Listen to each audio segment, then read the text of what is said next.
So, Sal, we'll get the injury designations tomorrow, but let's talk about, we already know one thing happened over the weekend, a bit of a surprise kind of out of nowhere, and I mentioned it would happen for the player too.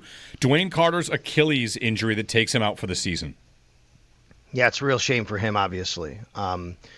Young player going into his second year who was going to be a part of the defensive rotation. And look, I mean, a week or so ago, a lot of people were wondering, what his role was on this team. Could they even be looking to, move him and trade him? Never, to me, was it a question if he would, make the 53. They weren't going to move off a third-round pick, after 1 year, especially with the suspension to Larry Ogunjobi. But you do wonder, with Daquan Jones and Ed Oliver as starters, TJ Sanders and Deion Walker, the rookies looking so good, what was DeWayne Carter's role? My answer would be his role would be what it was last year, as a rotational piece.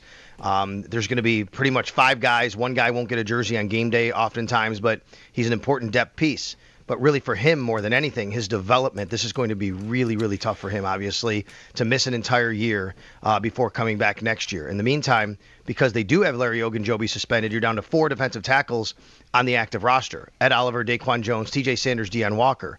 Question is now, guys, do they activate, or should say sign someone from the practice squad?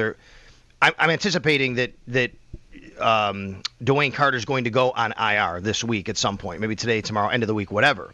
At that point, they'll have an extra roster spot open. Will they sign Jordan Phillips? Will they sign Zion Logue? I think both those guys are clear candidates to join the 53. Maybe Logue right now more than Phillips. We'll see.